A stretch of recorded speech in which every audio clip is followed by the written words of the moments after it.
Alright, we should be live. Microphone looks good. Preview window. Yeah, okay. Alright, so I wasn't planning on streaming today because I have to go into work much earlier than usual, so we do have time to do one, like, hour-long stream, just barely. So, also, I'm worried that Kelger comes out tonight in Opera Omnia, so I might be working on his event tomorrow, which will cut into my stream time. So, anyway, so let's bring up Beluna. So, this is who we're building around this time. She is a new mythic from Wilds of Eldraine, and she cares about adventures. So, the first two streams I did were all in on figuring out the adventures we could run with her. So now that we've done that, we are starting with these sets proper now. So, going alphabetically, we are on Adventures in the Forgotten Realms.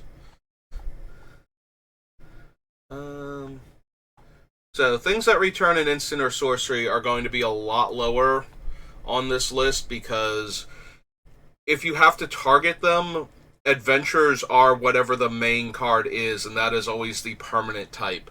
So we are more likely to find green cards that recur our adventures than we are blue or red because of that, since blue and red almost exclusively recur spells. So,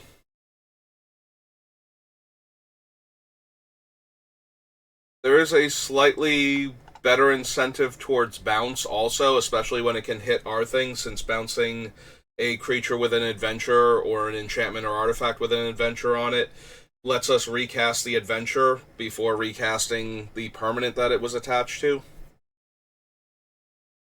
This also means that a lot of comes into play triggers and what was the other thing I was going to say? Comes into play triggers are less important because a lot of the cards get their spell from the first half rather than as a combo of casting the creature and having it come into play. Instead of getting a naturalized effect off of Rex Sage, we get to disenchant first and then cast like a 6/7 that can't be blocked by 2 power creatures or lower on a later turn instead. So, things that care about comes into play triggers are going to be also a lot less powerful in this deck. But that also might mean that we can get away with getting a Torpor Orb into this deck, which is always a good time against a lot of commander decks when you are not affected by it or barely affected by it and they're getting wrecked by it.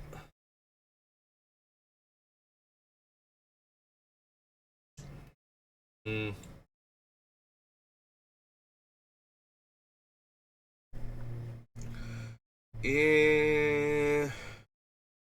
I don't think we need Bard class. It does shave red green off Beluna. Is her Seek Thrills does not have the legendary subtype, so we would not get a discount on casting Seek Thrills. And I don't know how they would cram legendary onto this, but with such a tiny type line. So, and it doesn't count as legendary just because she is. Since when you're casting the spell, you only care about the adventure portion of it for determining its characteristics on the stack.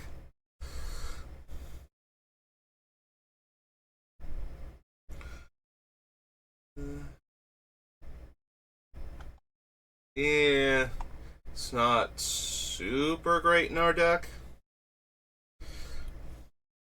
Like, I don't expect we're going to have a ton of legendary creatures with red and green in their casting cost to begin with. Burning Hands.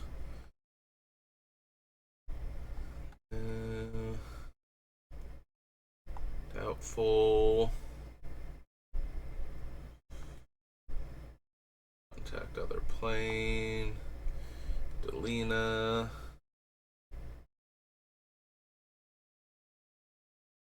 The end of combat, exile it. I was thinking, like, what is the silliest thing we could do with Beluna, but she only discounts the creatures, or permanent spells rather, that have adventures on them, so she would not be able to discount them unless they had flash. I don't think we need Den of the Bugbear. A Displacer Beast. Dragon Fire, Druid class. I don't think we're getting a ton of extra lands from anywhere right now, like into our hand necessarily, so I think the Druid class is particularly strong. For our deck, Earthcall Elemental, Eccentric Apprentice. Yeah, I don't think we want any of the Venture into the Dungeon stuff. It's not really doing anything for her, so we'll be able to skip out on most, if not all of it. We need any of the dice rolling stuff either.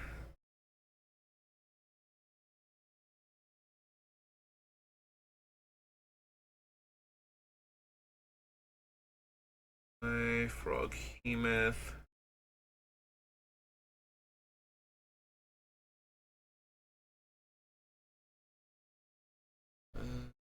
Hunter, Goblin Javelineer.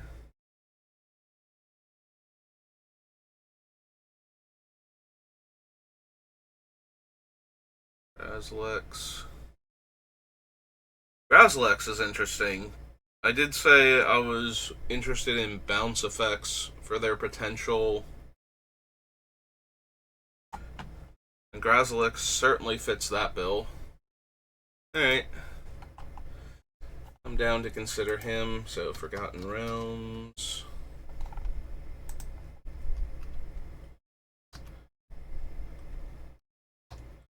Grazlex. Lithid Scholar. Is one blue for a horror 3/2. Okay. Don't need Green Dragon.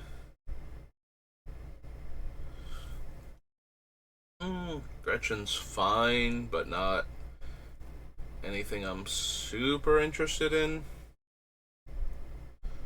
I don't think.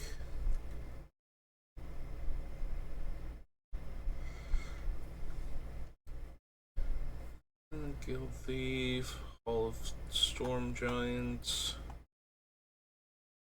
Vecna, Hill Herd Gorger, Hive of the Eye Tyrant,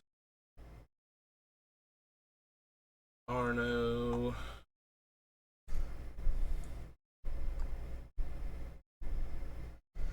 For a creature card with mana value equal a number of harmony counters, reveal it and put it in your hand. If the card is legendary, create a treasure token.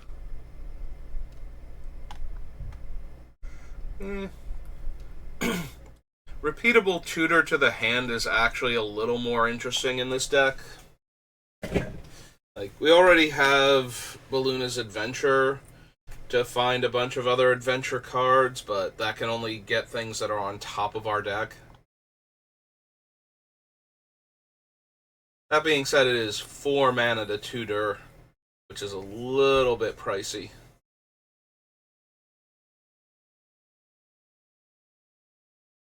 Can do it at instant speed. We do have a bunch of instants that interact with our opponent's stuff. Maybe this is the deck for Instrument of the Bards?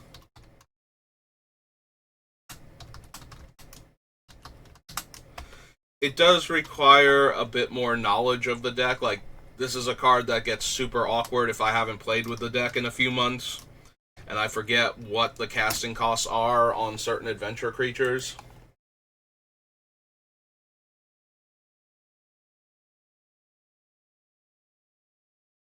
Ymrith.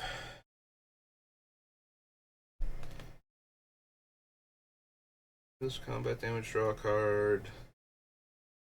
Yeah, I don't think we need her. Hydra. X target cards with different mana values from your graveyard to your hand. If 8 or more cards are returned this way, your life total becomes equal to your starting life total and exile Long Rest.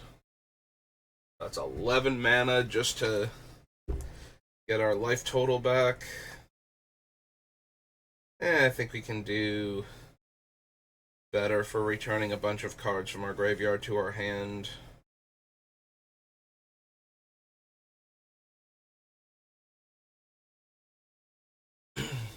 Here Swarm, Mind Flayer, Warden Canaan.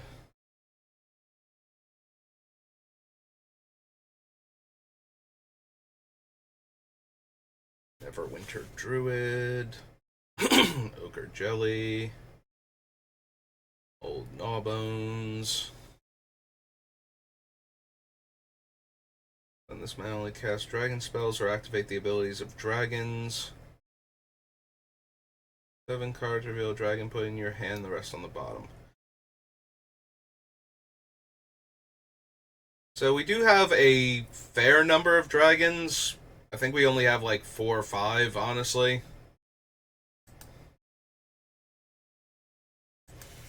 If I go dragon real quick. Oops. Hope if I spelled dragon correctly. You have Amethyst, Emerald. Lozon is a dragon also. That's 1. Oh, and the Dread Lindworm. So 1, 2, 3, 4.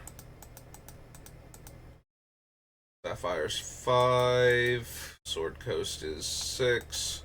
7, 8.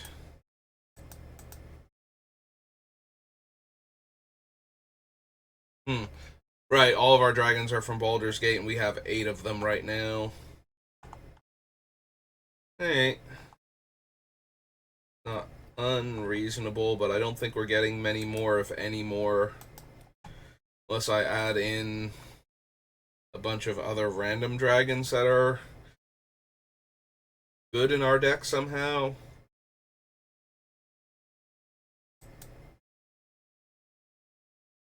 Like, Old Gnawbones is fine, but not essential. Same would be true for the ancient Copper Dragon, I think is the red one.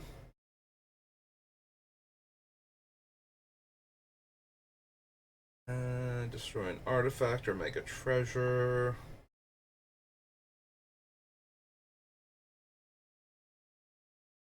2/2 green wolf token. 2 1/1 counters.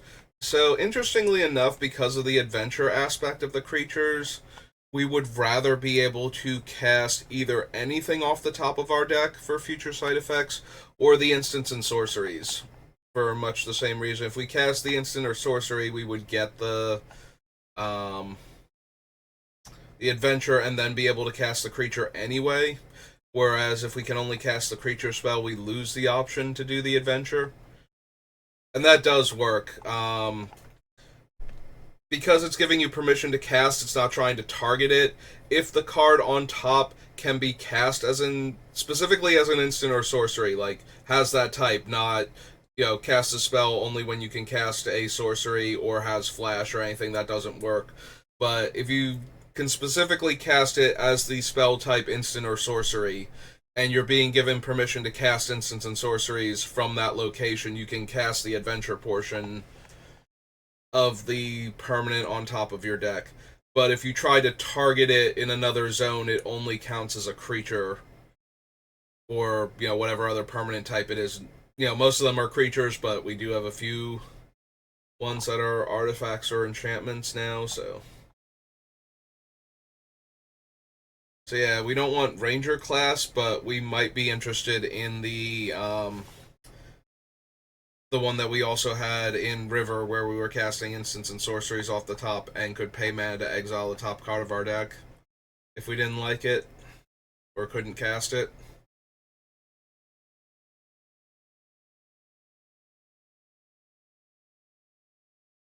I don't need Ray of Frost, Red Dragon, Frost Giant. Secret door. Draw 2, then discard 2. Creatures you control have tap, add blue or red only to cast an instant or sorcery, or gain a class level. Whenever you cast an instant or sorcery spell that deals damage, or that spell deals damage to each opponent, equal to the number of instant and sorcery spells you've cast this turn. Kind of underwhelming. If it was based on its own casting cost, the way the Dragon's Descendant or whatever its name was, the blue-red cares about casting adventures or dragons. Yeah, if it worked more like that, I'd be a lot more interested in Sorcerer class. Because I'm not going to cast a large volume of spells, but I might cast a big spell or two, so I'd much rather use that as the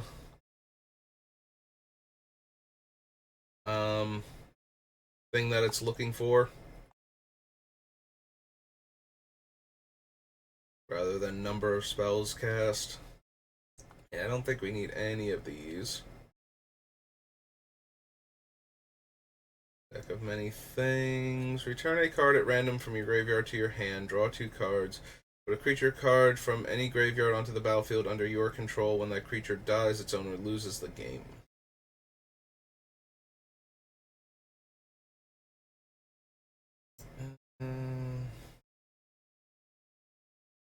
We need the Tarask.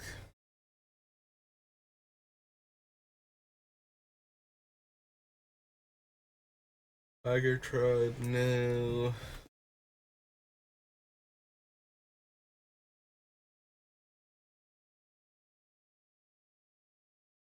Basilisk, Unexpected Windfall. Yeah, I think we have enough redundant creature types. Volo's not going to be particularly good.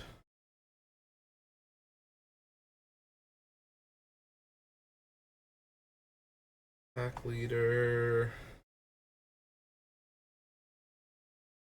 Draw 2 cards, draw a card, put a 1/1 counter on target creature you control. Meh. Wizard Spellbook doesn't work.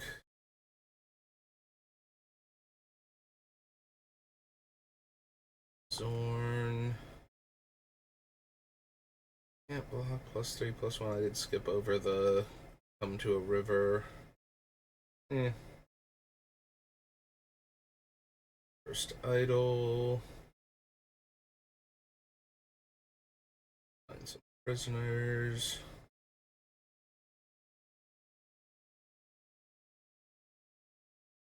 Graveyard to your hand.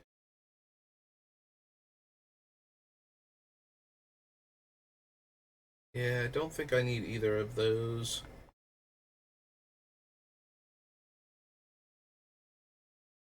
Nope.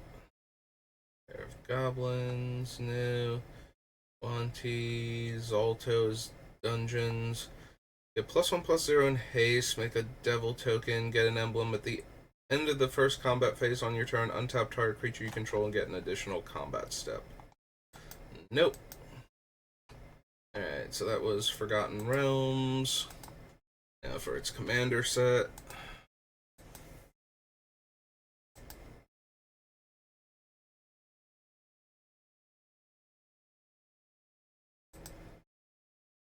Get easier to find the things.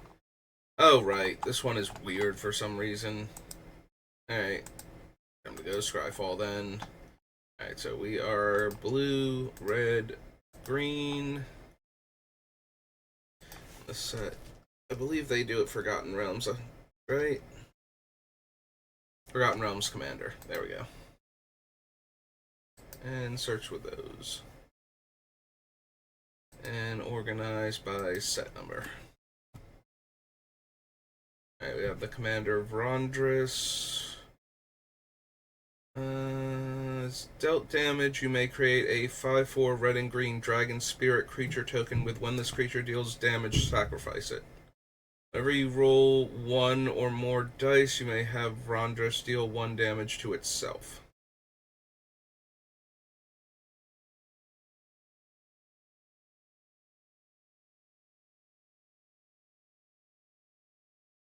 Alright. Draw cards equal to one result. You may cast an instant or sorcery spell with mana value less than or equal to the other result from your hand without paying its mana cost. This is 7 mana. It's 2d8. Which we could always wind up rolling ones. That's not impossible. Or like a 2 and a 3. Yeah, it's not where I want to be at with a card that cost me 7 mana. Like, yes, there will be times where you roll double eights and you just get to draw a fresh grip and cast a spell for free. Most of the time, though, not really a thing. If you draw your second card each turn, create a 1/1 blue illusion creature token. With this creature gets +1/+0 for each other illusion you control. Whenever an illusion you control dies, you may put a permanent card with mana value less than or equal to that creature's power from your hand onto the battlefield. Eh.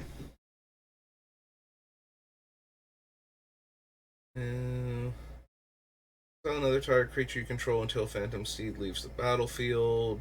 Yeah, I don't need that. Copying the creatures doesn't do much for us other than make another body, since again, all of their spell portions are tied into their adventures.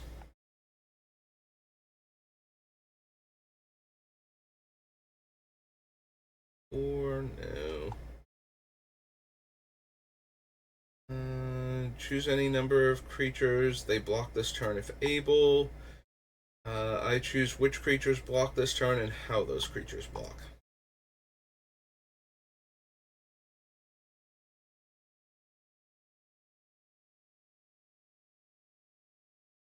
Attacks each combat if able.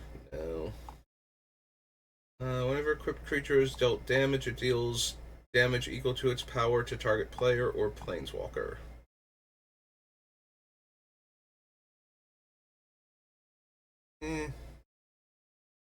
Whenever enchant player casts a non-creature spell, roll a d6. Maddening Hex deals damage to that player equal to the result.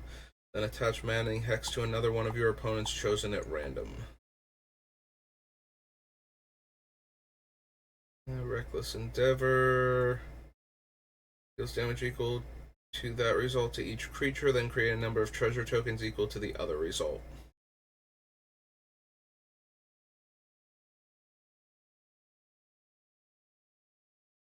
Library. During each player's turn, that player may play a land or cast a spell from among the cards exiled, and they may spend mana or mana of any color to cast a spell. When they do, exile the top card of their library. Target creature. First spell you cast from exile each turn has Cascade. Okay. No, that actually works. That works a lot. So down to Commander. That is true. I noticed this when we were picking out cards that a lot of the things that work with Prosper technically also work because our adventures are being cast from exile. And yeah. Now, we can cast the adventure side of the spell as long as the adventure side is in the right casting cost range.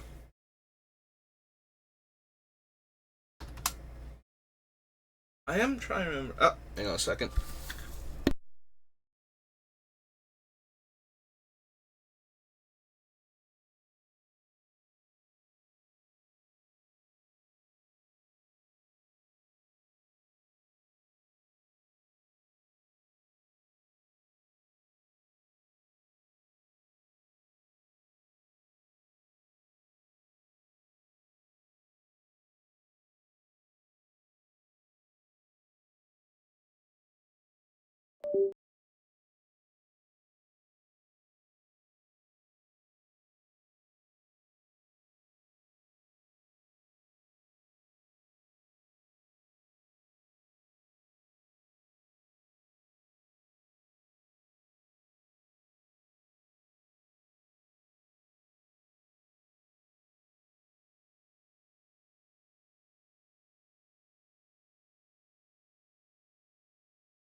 Hey, I'm back. Sorry about that. My mom needed something from me, and I had to go find the thing she was looking for and read it to her. Alright, so this is a 4/3 Orc Shaman.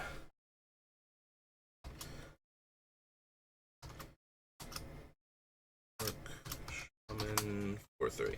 So yeah, anything that casts from exile is going to be good.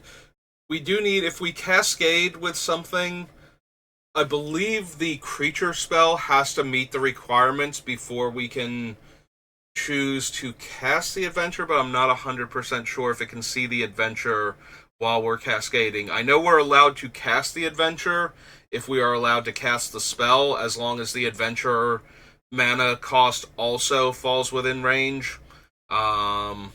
Similarly to how they routed it so that you couldn't cast, like, Tybalt, Cosmic Trickster, by cascading into Valky, and that holds true.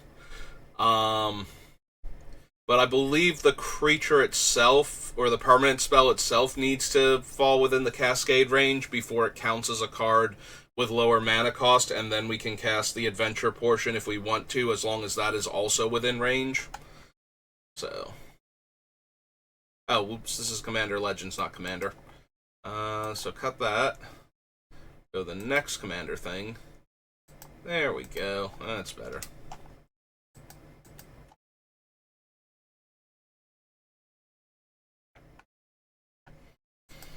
Alright. D8 cards from the top of your library to reveal a creature card with mana value equal to the result. Put the card onto the battlefield and rest on the bottom. Yeah, not as helpful. Belt of Giant Strength, Druid of Purification.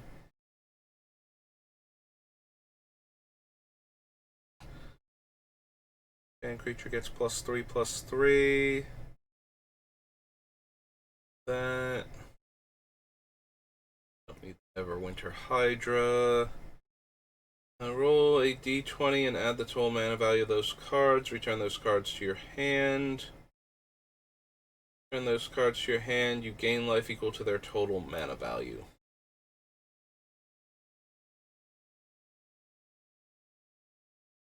Three threes and search your library for basic lands. Or make a 3/3 and get a basic land. A source you control deals 5 or more damage to a player. Draw a card. Flying Haste. Attacks add X mana in any combination of colors. X is the total mana or total power of attacking creatures. Spend this mana only to cast spells. Until end of turn, you don't lose this mana as steps and phases end.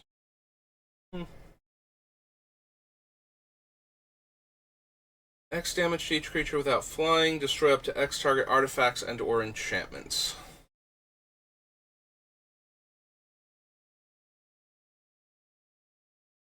Spell you cast this turn can be cast as though it had flash. When you cast your next spell this turn, put X/1/1 counters on up to one target creature, where X is the mana value of that spell.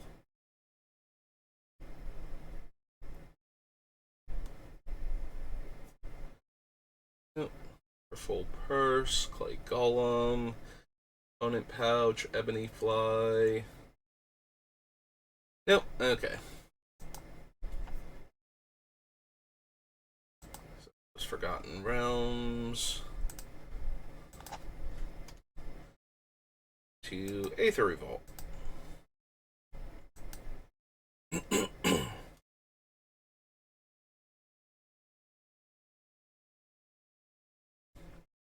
I don't think I need any of the Aether creatures. Harvester, Leopard, Whale. If a permanent you control left the battlefield this turn, reveal the top card of your library. If it's a permanent card, you may put it onto the battlefield. Otherwise, you may put it on the bottom of your deck. Alright, we might be down for Brawl, so...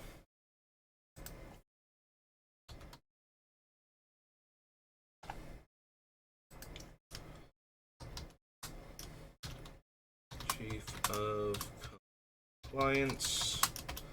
1 blue, human, wizard, 1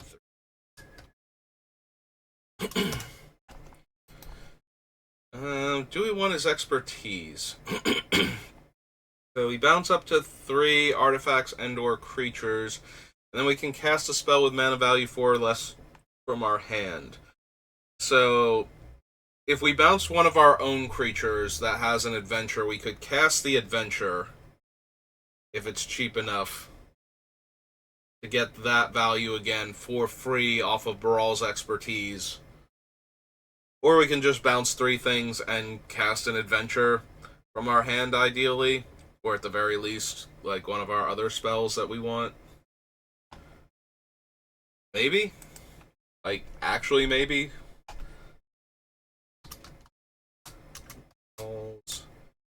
Expertise. 3 blue for a sorcery.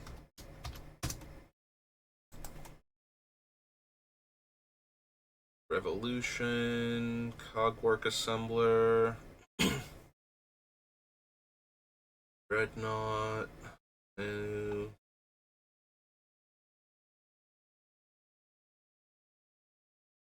Allow.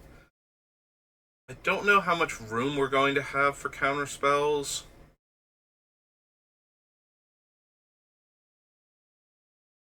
I don't mind disallow, but I probably just want summary dismissal because I don't think I'm going to overload on them. Excuse me. We also have the issue of I just put a card on with Cascade and cards that care about casting things from exile, so it's entirely possible that we will have other cards like that, and we don't want to load up on counter spells in a deck with those type of cards. Otherwise, we run the risk of cascading into a counter spell that we don't want to cast.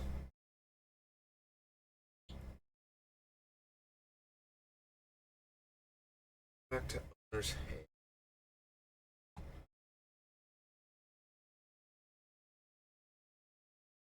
Damage each opponent. Enraged Giant. Filigree Crawler, no.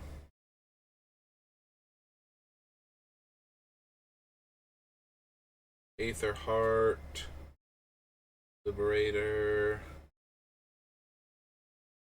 Station. Heart of Kieran. I'm always down for a heroic intervention. To protect our cool things.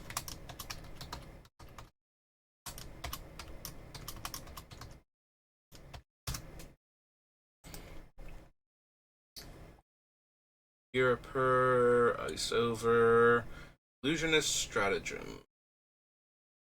Nope. Red Implement deals 1 damage. Blue Implement draws an extra card and puts a 1/1 counter with the destroy X target artifacts and/or creatures. Control reveals cards until an artifact or creature card is revealed. That player puts the exiled cards onto the battlefield and shuffles. Improvise. Sorry. Inspiring Statuary, which gives our spells improvise. We need Kari Zev.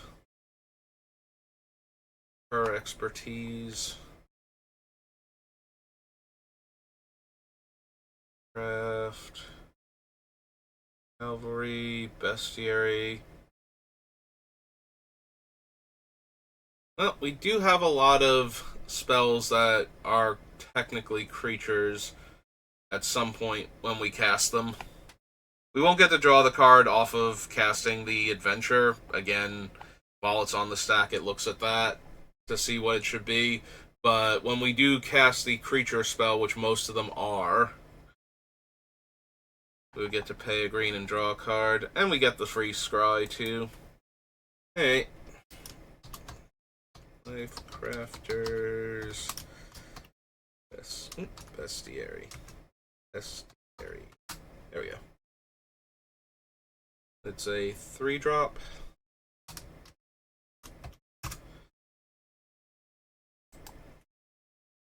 Alright, Lightning Runner, no. Malfist Revolutionary, no. Nope. Dockhand or Mimic. Slot.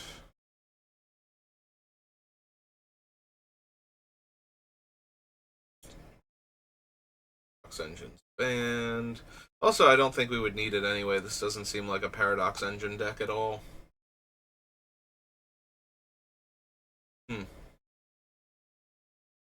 Smith Spy.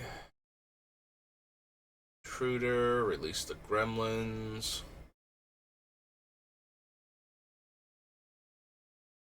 Gate Map. Reservoir.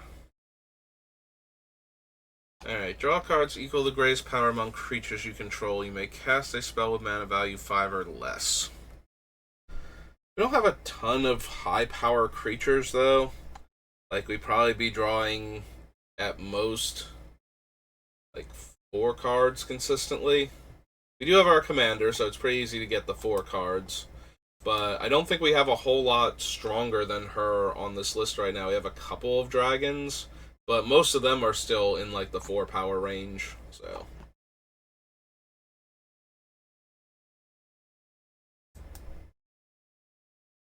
Yeah, I couldn't remember what Rishkar keyed off of to determine how many cards you drew from him, so... But when I was considering Baral's expertise, I'm like, I'm probably gonna want Rishkar's too, depending on what it actually keys off of to determine the draw, but now...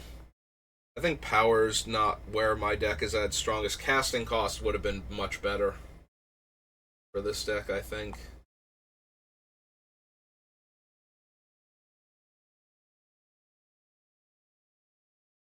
Alright, don't think we need any of the other cards from here. Unless I skipped over something by accident, but doesn't look like it. Alright. Aether Revolt. On to Alara Reborn. Which can have a fair number of cards since we got a 3-color commander. Shuffle it into its owner's library. Bloodbraid Elf.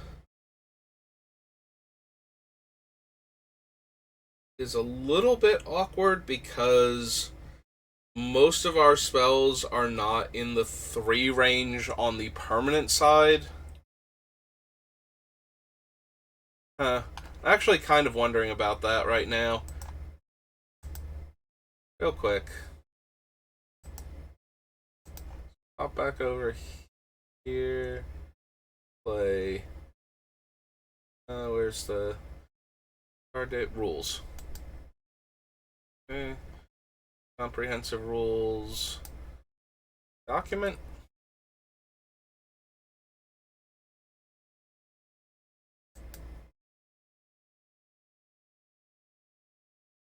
I don't think I normally do it as a document, but okay. Alright, that's great and all, but I can't have the navigation on top of the...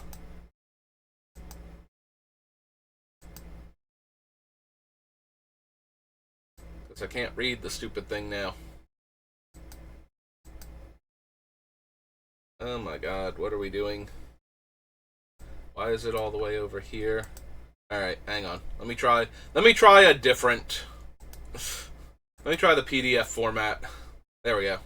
That's much better already. Alright, game concepts, parts of a card, card types, zones, keyword actions,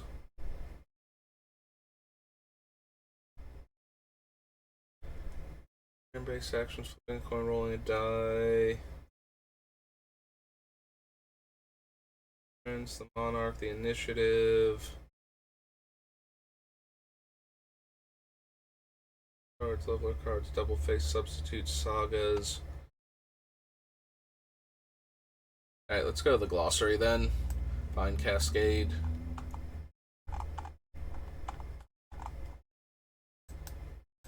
I want to double check this because it's actually going to be super relevant at this rate. E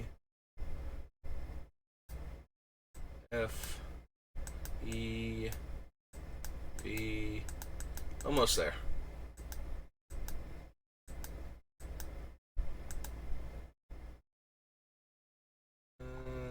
CAS. equals 702.85. 702.85. 720. Oh, good. We 702.85. 712. 708. 707. 706. 702.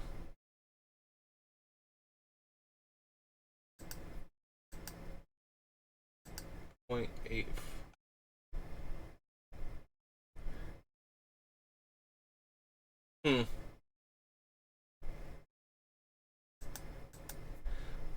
Was it 702 for page 85?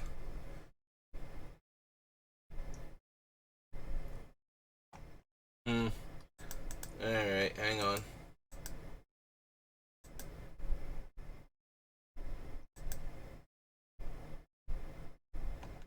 And now we're out of 702 entirely.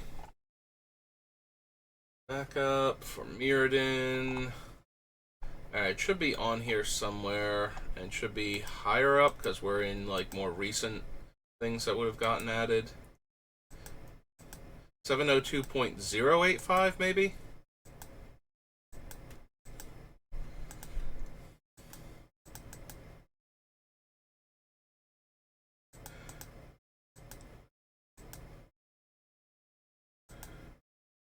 Oh no, here we go. I'll be okay. 0.87. Cascade. Triggered ability that functions only while the spell with Cascade is on the stack. If effect allows a player to take an action with one or more of the exile cards as you cascade, the player may take that action after they have finished exiling the cards due to the Cascade ability.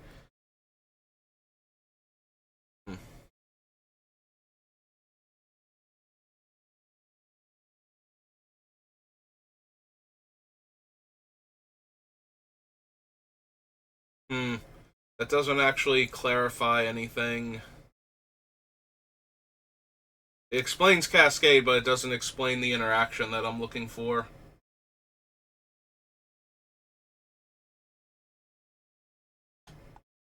Alright.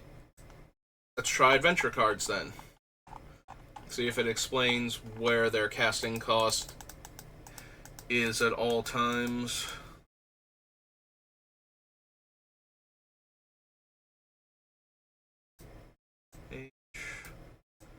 E should be like one of the first entries.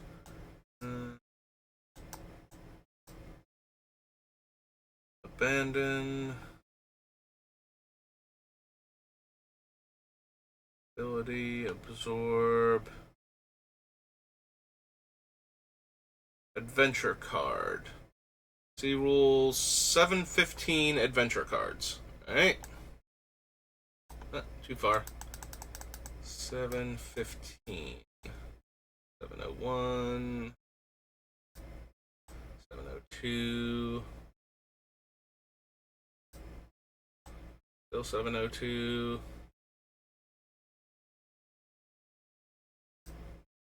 Still 702. There we go, 704.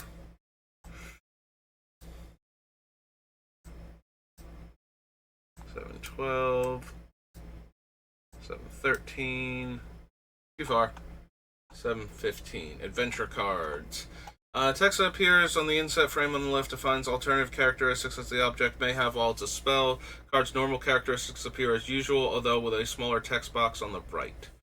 It in fact refers to a card, spell, or permanent that has an adventure. The existence value of these alternative characteristics is part of the object's copyable values.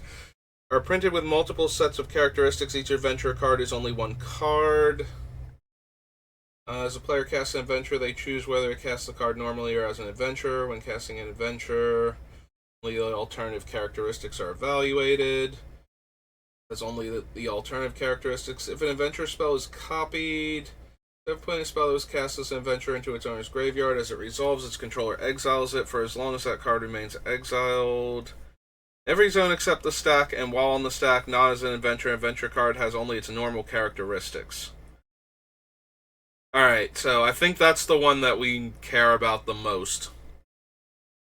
In every zone except the stack, and while on the stack not as an adventure, the adventure card has only its normal characteristics. So the casting cost of the base spell has to be within the parameters of Cascade and similar effects before we can choose to cast the adventure spell while cascading, because otherwise we hit the spell, we have to keep going because it didn't meet the requirements for Cascade from its own base characteristics, regardless of whether or not the adventure would meet them.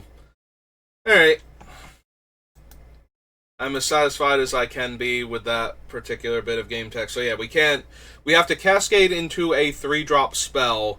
Then the 3-drop spell has to have an adventure that costs 3 or less mana in order for us to cast the adventure. Most of them are monocolored, so that's not helping. I don't need any of these. Broodmother, no. Yeah, I just wanted to double check that because that is one of those more... Not only is it a slightly more confusing rule, but it's also changed like a few years ago. And I was not playing a ton of Standard, so I didn't need to focus too hard on exactly how it works now. I just wanted to double check, make sure.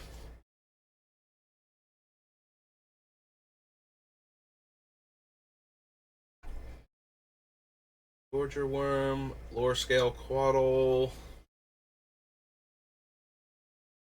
Enters the battlefield, put a creature you control on top of its owner's library. Meh. Predator advantage.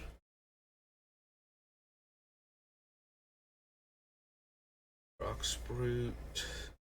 Sages of the Anima. If I withdraw a card instead, reveal the top 3 cards in my library, put all creature cards revealed this way into my hand and the rest on the bottom in any order.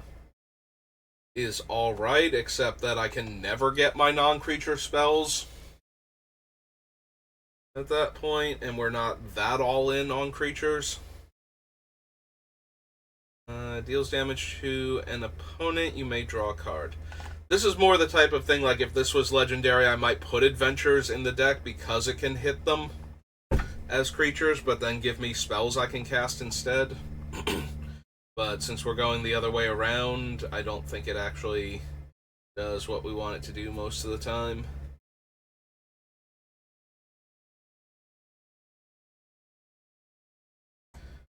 Value to any target, then exile Vengeful Rebirth. Yeah, I don't think so. Alright.